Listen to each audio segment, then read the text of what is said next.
So let's take a look at the ladies turf sprint. It's a grade 2. It's the ninth race on the card at Kentucky Downs on Saturday. It's running 6.5 furlongs on the turf, and that distance is very important in this race. It's for 3-year-olds and up, fillies and mares. And we take a look at this field, and you see a lot of West Coast horses coming in for this one. Ruby Nell, Elm Drive, AG or Ag Bullet, and Ocean Club are all coming from the West Coast. We've got Don't Look Back at All, who just won the Caress at Saratoga, Secret Money, and Dance Macabre, who also ran in that race.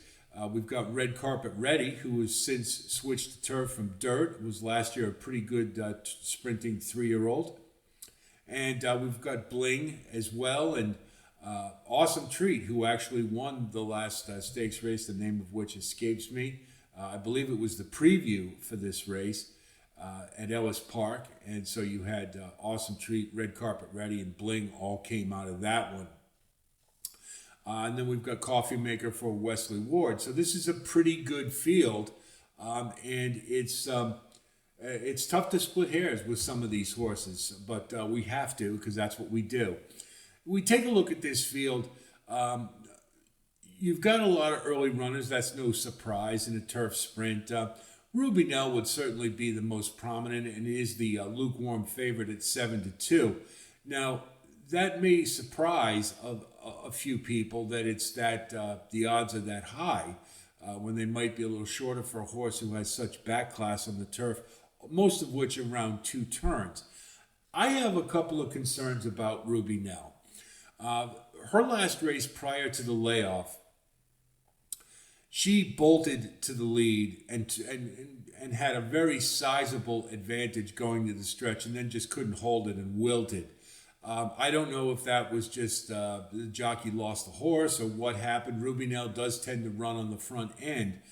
But that wouldn't bother me very much. And coming off a long layoff for Dick Mandela, that really doesn't bother me too terribly much. But here's what does. If you look at her work tab, she's had 2 works and then had a gap between the 2 back and 3 back. And that's very unusual for Dick Mandela, especially when you consider this horse hasn't run since May.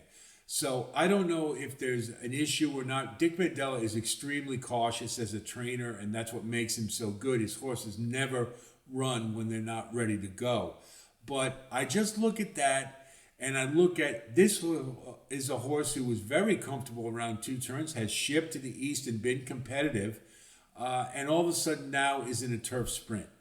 And I just wonder if maybe there's some physical issue, and it just kind of gives me some reservations. Now, I may be completely off base with that, but if we're going to split hairs, that's something that you have to consider, particularly with a horse who hasn't run at Kentucky Downs before and never encountered this type of challenge. So I'm very skittish about using Ruby Nell.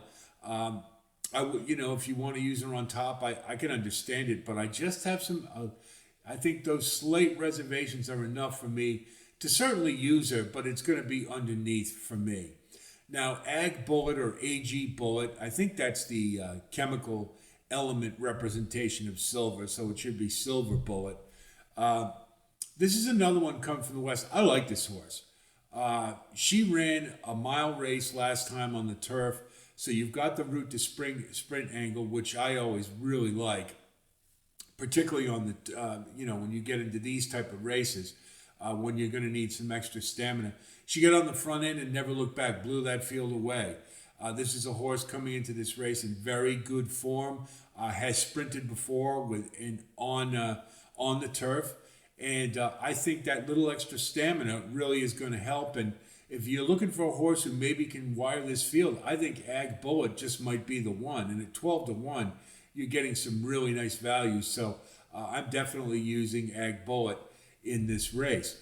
Now, Don't Look Back at All is coming out of the Caress, which I think is the controlling race for this one here, because you had 3 horses who all basically were a blanket finish And really, the only difference was Don't Look Back at All. Just had a little better trip. Was wide. Was able to get right into the clear and had no impediments whatsoever and closed strongly, just barely beating Secret Money and Dance Macabre.